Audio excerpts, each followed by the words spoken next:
Shalom, salam sejahtera bagi Bapak Ibu Saudara-saudara, anak-anak yang dikasihi oleh Tuhan Yesus Kristus.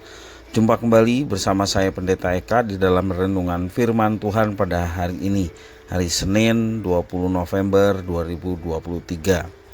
Sukacita dan damai sejahtera dari Tuhan Yesus kiranya menyertai hidup kita sekalian. Puji nama Tuhan.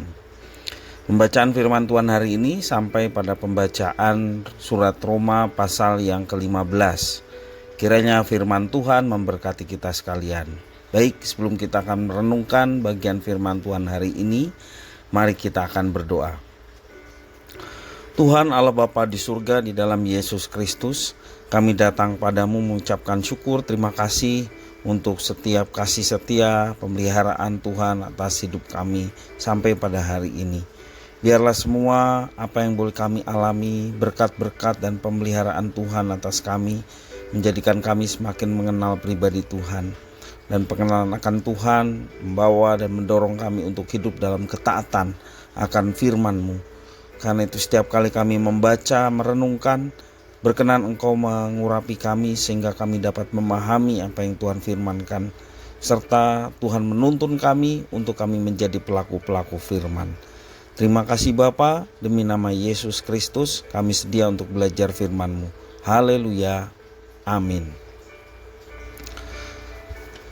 Firman Tuhan hari ini di dalam Roma pasal 15 bagian pembacaan kita, khusus di ayat pertama sampai 13. Saya akan membacakan bagi Bapak Ibu Saudara-saudara, anak-anak sekalian. Demikian firman Tuhan. Kita yang kuat wajib menanggung kelemahan orang yang tidak kuat, dan jangan kita mencari kesenangan kita sendiri. Setiap orang di antara kita harus mencari kesenangan sesama kita demi kebaikannya untuk membangunnya. Karena Kristus juga tidak mencari kesenangannya sendiri, tetapi seperti ada tertulis, kata-kata cercaan mereka yang mencerca engkau telah mengenai aku. Sebab segala sesuatu yang ditulis dahulu telah ditulis untuk menjadi pelajaran bagi kita, supaya kita teguh berpegang pada pengharapan oleh kekuatan dan penghiburan dari kitab suci. Semoga Allah yang adalah sumber ketekunan dan penghiburan mengaruniakan kerukunan kepada kamu sesuai dengan kehendak Kristus Yesus.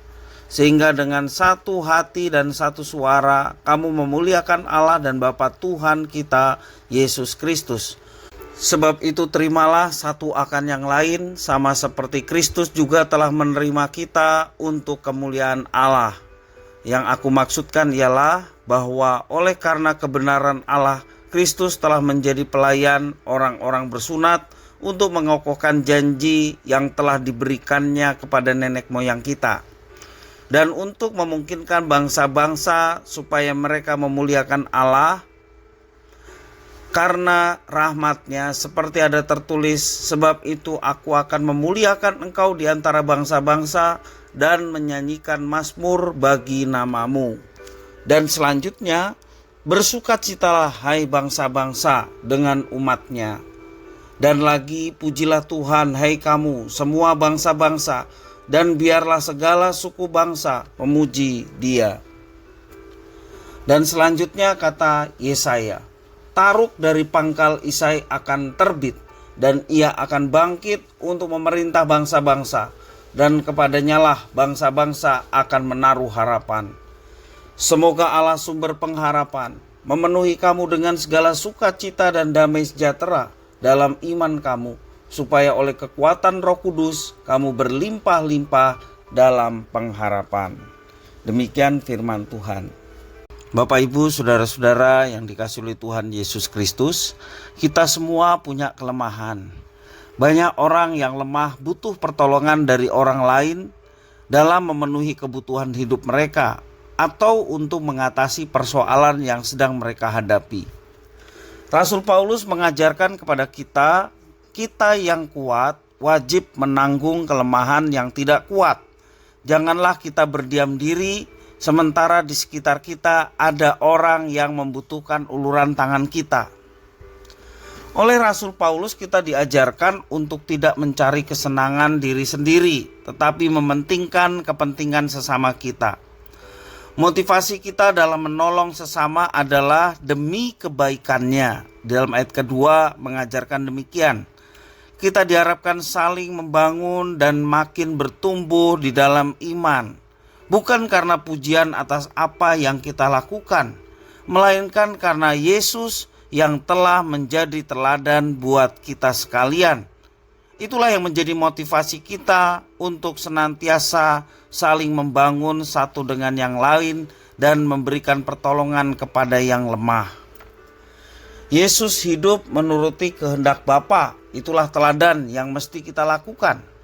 Ia menyuarakan firman Tuhan, melakukan tindakan yang sesuai dengan kehendak Bapaknya. Demikian juga mujizat dilakukan oleh Tuhan Yesus dan memberikan pertolongan kepada orang-orang yang lemah. Itulah yang dikatakan firman Tuhan, demikian juga yang diteladani oleh Yesus. Meskipun Yesus layak diagungkan, Yesus tidak memegahkan diri. Yesus bahkan mau merendahkan dirinya dengan membasuh kaki murid-muridnya. Ingat, membasuh kaki biasa dilakukan oleh pelayan atau budak pada zaman itu. Ia menanggung cercaan, tetap tekun menyampaikan firman Tuhan. Semua itu dilakukannya untuk membawa kebenaran dan keteladanan agar para muridnya, termasuk kita muridnya di zaman ini, juga melakukan hal yang sama seperti yang Yesus lakukan. Saat ini manusia berlomba-lomba untuk mencapai posisi tinggi, berlomba-lomba untuk kejayaan diri, walaupun harus saling sikut demi mencapai keinginan yang sesungguhnya hanyalah keinginan yang fana. Banyak orang tidak lagi peka terhadap sesamanya. Rasa peduli perlahan mulai pudar dan pertengkaran seringkali terjadi.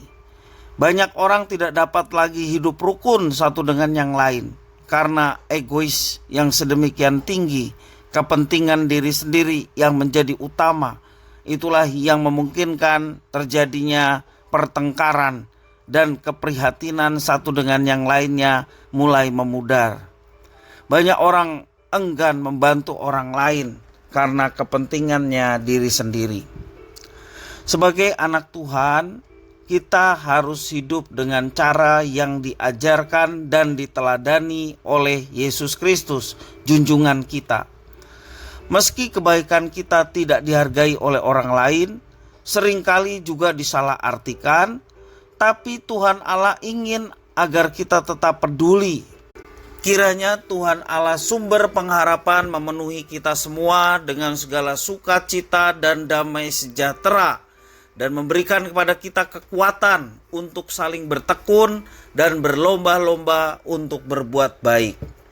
Marilah kita belajar peduli dengan sesama dan tetap setia sampai akhirnya nanti kita boleh mendapatkan mahkota sebagaimana dijanjikan oleh Tuhan. Barang siapa setia sampai akhir, kepadanya dianugerahkan mahkota kehidupan.